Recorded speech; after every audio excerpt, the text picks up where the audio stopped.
নিলয় আর মাহি শুয়ে আছে। এমন সময় মাহির ওয়াশরুমে চাপ পড়েছে। মাহি বিছানা থেকে উঠে বসলো।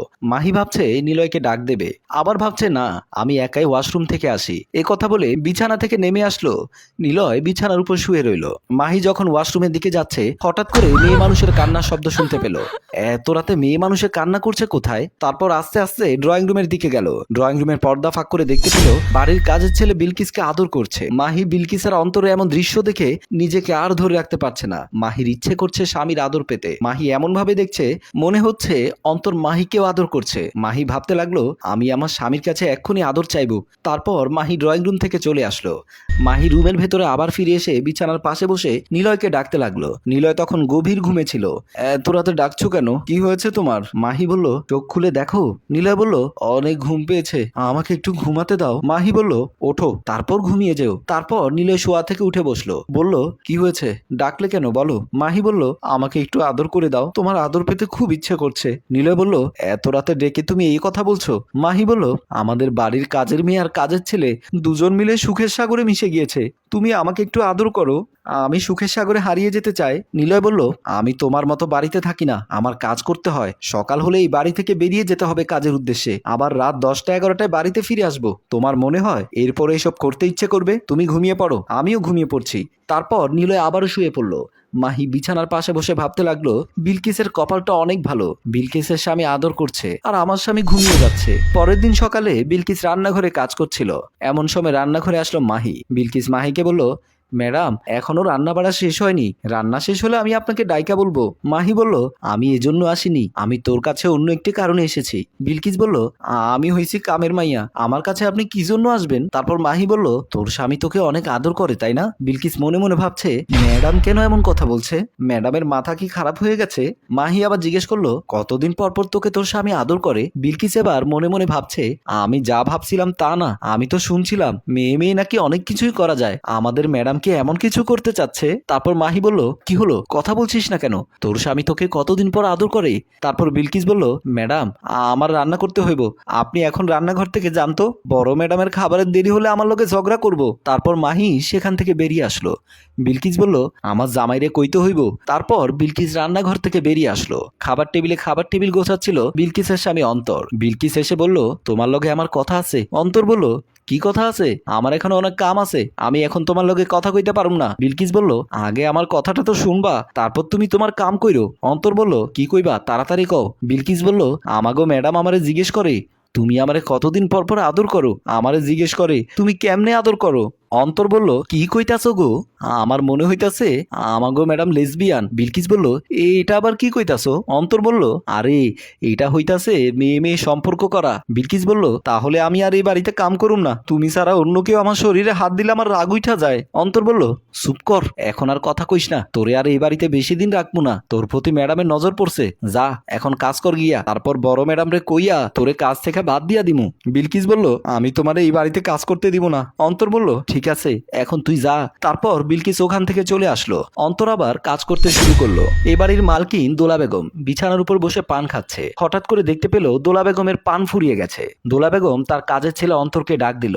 অন্তর তখন কাজ ফেলে দোলা বেগমের কাছে আসলো। অন্তর বলল, কি জন্য ডাকছেন ম্যাডাম? দোলা বেগম বলল, বিকেল বেলা বাজারে গিয়ে আমার জন্য পান কিনে নিয়ে আসিস। অন্তর বলল, ঠিক আছে ম্যাডাম, আমি বিকেল বেলা পান কিনে নিয়ে আসবো। তারপর দোলা বেগম বলল, দেখ তো বৌমা কি করছে, বৌমাকে গিয়ে বল একটু যেন আমার কাছে দেখা করে যায়। অন্তর বলল, ঠিক আছে ম্যাডাম, আমি এখনই যাইতাছি। তারপর অন্তর রুম থেকে বেরিয়ে আসলো। দোলা বেগম বসে বসে পান খাচ্ছে। এদিকে ড্রয়িং রুমে বসে মাহি টিভি দেখছিল।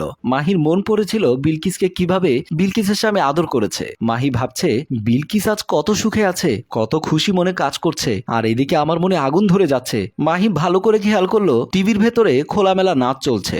মাহি তখন হা করে নাচ দেখছিল। এমন সময় আসলো অন্তর। অন্তর এসে দেখতে পেল মাহি খোলামেলা ডান্স দেখছে। অন্তরের মনে পড়ে গেল বিলকিসের কথা। অন্তর কিছুটা বিলকিসের কথার সাথে মিলিয়ে দেখছে, আমি যেমনটা ভাবছিলাম ঠিক তেমনটাই। ভাবি তাহলে লেসবিয়ান? মেয়ে মানুষ দেখলে ভাবির মাথা খারাপ হয়ে যায়। তারপর অন্তর বলল, ছোট ম্যাডাম, বড় ম্যাডাম আপনারে ডাকছে। তারপর মাহি অন্তরের হাত ধরে বসিয়ে ফেললো। অন্তর বলল, কি করতেছেন ম্যাডাম? মাহি বলল, একটা কথা বলি, রাগ করবি না তো? বিলকিসকে কতদিন পর পর আদর করিস? এমন কথা শুনে অন্তর আরো ভয় পেয়ে গেল। কি করবে বুঝতে না পেরে অন্তর বলল, ম্যাডাম এসব কি বলছেন?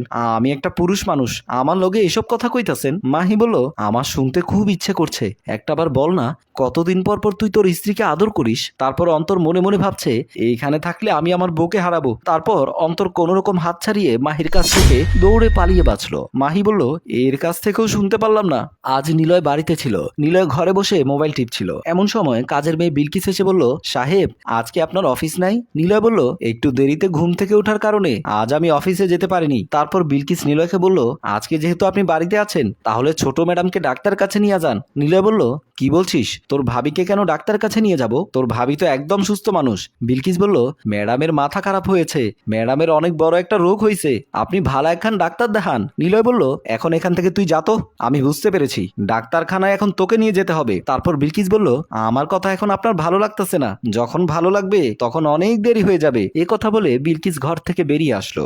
মাহি তখনও রুমে বসেছিল। তখন আসলো বিলকিস। মাহি তখন দেরি না করে বিলকিসকে জড়িয়ে ধরলো। জড়িয়ে ধরে বলতে লাগলো, তোর স্বামী কতদিন পর পর তোকে আদর করে, আমাকে বল না। তারপর বিলকিস কান্না করতে শুরু করলো, আমারে সাইরা দেন, সাইরা দেন বলতে লাগলো।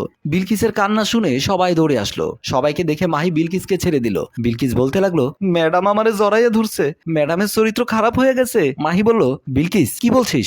আমি তো তোকে একটা কথা বলার জন্য জড়িয়ে ধরেছিলাম। অন্তর বলল, মিথ্যা কথা কইবেন না ম্যাডাম, আপনার চরিত্র খারাপ হয়ে গেছে, আপনি আমার বউয়ের কাছে পাইতে চান। নিলয় বলল, পাগল হয়েছিস? দোলা বেগম বলল, কি বলছিস অন্তর? বিলকিস বলল, আমার স্বামী ঠিক কইছে, আমাগো ম্যাডাম মেয়ে মানুষের প্রতি আসক্ত, আমারে জিজ্ঞেস করে আমার স্বামী কতদিন পর পর আমার আদর করে। বিলকিসের মুখে এমন কথা শুনে সবাই যেন লজ্জায় পড়ে গেল। দোলা বেগম বলল, বৌমা, বিলকিসকে কি এসব কথা জিজ্ঞেস করেছো? মাহি বলল, জি মা, আমি বিলকিসকে এসব কথা জিজ্ঞেস করেছি। তখন নীলে বলল, এসব কথা বিলকিসকে কেন জিজ্ঞেস করেছো? মাহি বলল, আমি মাঝে মাঝেই বিলকিসের রাতের বেলা কান্নার শব্দ শুনতে পাই, তাই আমি বিলকিসকে জিজ্ঞেস করেছি কতদিন পর পর বিলকিসের স্বামী বিলকিসকে আদর করে। নীলা বলল, এসব কথা কেন জিজ্ঞেস করেছো? মাহি বলল, কি করতাম তাহলে? আমি যখন রাতের বেলা তোমাকে কাছে ডাকি, তুমি আমাকে দূরে সরিয়ে দাও, আর বিলকিস প্রতি রাতে কান্না করে। তখন দোলা বেগম বুঝতে পারলো এখানে আসল ঘটনা কি। তারপর দোলা বেগম বিলকিস আর অন্তরকে বলল, তোরা আমার সাথে আয়। তারপর বিলকিস আর অন্তর ড্রয়িং রুম থেকে বেরিয়ে আসলো। নিলয় বলল, সব কথা কি মানুষকে বলতে হয়? মাহি বলল, তুমি যদি আমাকে আদর করো তাহলে তো আর কাউকে জিজ্ঞেস করি না। হয়েছে হয়েছে, লজ্জা শরমের মাথা খেয়েছো, আসো ঘরের ভেতর আসো। এই কথা বলে নিলয় চলে গিয়েছিল। মাহি বুঝতে পারলো নিলয় মাহির কথা বুঝতে পেরেছে। তারপর মাহি হাসতে লাগলো আর মনে মনে ভাবতে লাগলো, আজ রাতে কিছু একটা হতে চলেছে। এই দিনটার আশাই তো করেছিলাম। এতদিন কান্না করেছে বিলকিস, এবার কান্না করবো আমি। ইস। সম্মানিত ভিউয়ার্স, গল্পটি শুধুমাত্র বিনোদনের জন্য করা হয়েছে, গল্পটিকেও সিরিয়াসলি নেবেন না। গল্পটি আপনাদের কেমন লেগেছে? ভালো লাগলে লাইক কমেন্ট শেয়ার করে আমাদের সাথেই থাকুন। ধন্যবাদ।